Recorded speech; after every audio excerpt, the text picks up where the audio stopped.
दोस्तों, मैं निमी कुमारी उपस्थित हूँ एक नए वीडियो के साथ अपने चैनल नया सवेरा पर, जिसका टॉपिक है lines and angles, Hindi meaning रेखाएं एवं कोण। सबसे पहले हम बात करेंगे पॉइंट की। अ पॉइंट इज अनडिफाइंड, मतलब इसकी कोई परिभाषा नहीं है। यह एक संकलन मात्र है। इसकी ना कोई निश्चित मोटाई, न निश्चित चौड़ाई और ना ही निश्चित लंबाई है। लेकिन इतना कह देने से, इसे अपरिभाषित कह देने से हमारा काम नहीं होगा। तो हम इसे कुछ इस प्रकार से समझते हैं कि अगर कोई बात करता है आगरे का ताजमहल, कोई इसके बारे में बात करता है, तो उस वक्त हमारे मस्तिष्क में वो आगरे का ताजमहल आ जाता है। वो इतना बड़ा सा ताजमहल हमारे मस्तिष्क में उस वक्त एक बिंदु बनकर आ जाता है। जैसे कोई बात करता है दिल्ली के कुतुब मीनार की, तो उस वक्त वो कुतुब मीनार हमारे मस्तिष्क में एक बिंदु बनकर आ जाता है। कुल मिलाकर यह बात हो गई कि ब्रह्मांड में कोई भी इंगित स्थान का मतलब होता है जिसकी तरफ इशारा किया जा रहा है, वह पॉइंट है। अब बात करते हैं पॉइंट के डेफिनेशन के बारे में। What is a point? A point is an exact location in the universe which is pointed out. बिंदु क्या है? बिंदु समस्त ब्रह्मांड में इंगित कोई भी नियत स्थान या स्थिति है। हम इसे कुछ इस प्रकार से भी समझ सकते हैं कि ज़्यादातर बुक्स में लिखा रहता है कि अगर हम किसी पेन या पेंसिल की टिप को किसी कागज़ पर रखते हैं तो वो जो डॉट बनता है वही बिंदु है। जैसे इस मार्कर की टिप को मैं यहाँ रख रही हूँ, तो ये जो है यही बिंदु है। तो हम इसे ऐसे भी समझ सकते हैं। हम ये जान ले कि कोई भी आकृति, चित्र या वस्तु, ये सब असंख्य बिंदुओं से मिलकर बने हुए हैं। इसमें बहुत सारे पॉइंट्स हैं। जैसे एक टेबल है, हम वहाँ उंगली रखते हैं तो वह असंख्य बिंदुओं से मिलकर बना हुआ है। इन शॉर्ट, किसी भी चित्र, आकृति या वस्तुओं में असंख्य बिंदु हैं। इस तरह से हमने पॉइंट के बारे में जाना। अब बात करते हैं लाइन के बारे में।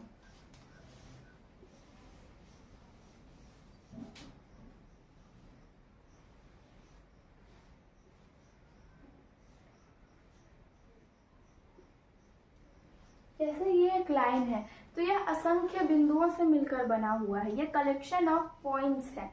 इसके जो दोनों एरोज हैं ये हमें ये बताते हैं कि अप टू इंफिनिटी जाएगा, इस तरफ भी और इस तरफ भी। इसका कोई ओर छोर नहीं है। अब बात करते हैं लाइन के डेफिनेशन के बारे में। अगर कोई पूछता है what is a line? A line is a collection of points having no ending points. Hindi में रेखा क्या है?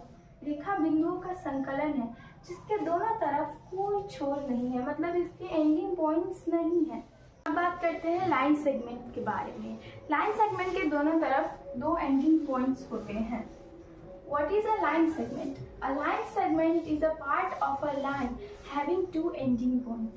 रेखाखंड क्या है? रेखाखंड रेखा का भाग है जिसके दोनों तरफ दो छोर हो सकते हैं। आप यहाँ देख सकते हैं कि यहाँ टू एंडिंग पॉइंट्स हैं। अब बात करते हैं रे के बारे में। What is a ray? A ray is a part of a line having one starting point but no ending point. किरण क्या है? किरण रेखा का वह भाग है जिसका प्रारंभिक बिंदु है लेकिन अंत बिंदु नहीं है। मतलब स्टार्टिंग पॉइंट तो है लेकिन एंडिंग पॉइंट नहीं है। इसे हम रे कहते हैं, किरण कहते हैं। अब जानेंगे एंगल्स के बारे में, पर उससे पहले हम बात कर लेंगे वर्टेक्स के बारे में।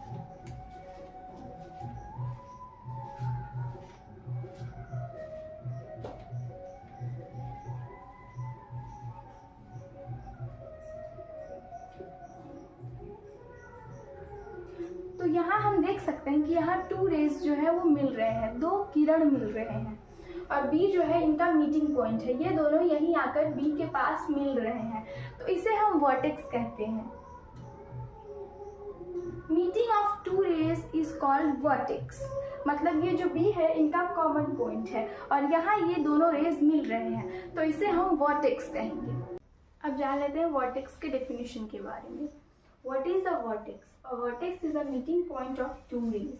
शीर्ष क्या है? दो किरणों के मिलान बिंदु को शीर्ष कहते हैं। यहाँ जो ये दोनों रेज मिल रहे हैं बी पे, ये इनका मीटिंग पॉइंट है और इसे हम वर्टेक्स कहते हैं। वर्टेक्स का प्लूरल वर्टिसेस होता है। बात करते हैं एंगल्स की। आप यहाँ देख रहे हैं कि जब भी टू रेज मिल रहे हैं तो यहाँ झुकाव पैदा हो रहा है, अलग अलग झुकाव पैदा हो रहा है, कहीं ज़्यादा तो कहीं कम। जैसे यहाँ इतना झुकाव पैदा हो रहा है, यहाँ इतना, यहाँ इतना। तो यहाँ अलग अलग झुकाव पैदा हो रहा है। इसे ही हम कोण कहते हैं, इसे ही हम एंगल्स कहते हैं। अब बात करते हैं एंगल के डेफिनेशन के बारे में। What is an angle? An angle is a bend formed by meeting of two rays. कोण क्या है? दो किरणों के मिलने से जो झुकाव उत्पन्न होता है उसे कोण कहते हैं। यहाँ हम देख सकते हैं कि यहाँ दो जब रेज मिल रहे हैं तो झुकाव उत्पन्न हो रहा है, तो इसे ही हम एंगल कहते हैं, कोण कहते हैं। एंगल्स कितने तरह के होते हैं? सबसे पहले बात करते हैं अक्यूट एंगल की। What is an acute angle? An angle between 0 degree and 90 degree is called acute angle. न्यून कोण क्या है? 0 से 90 डिग्री के बीच के कोण को न्यून कोण कहते हैं। आप यहाँ देख सकते हैं कि 90 डिग्री का जो कोण होता है वो एल के शेप में होता है।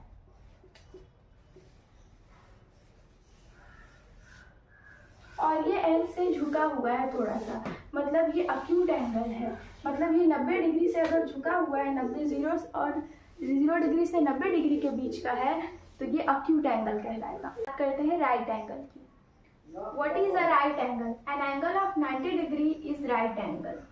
समकोण क्या है? 90 डिग्री के कोण को समकोण कहते हैं। ये जो राइट एंगल होता है वो 90 डिग्री का होता है, ना 90 डिग्री से छोटा और ना 90 डिग्री से बड़ा, एग्जैक्ट 90 डिग्री का। अब बात करते हैं ऑब्ट्यूज एंगल की।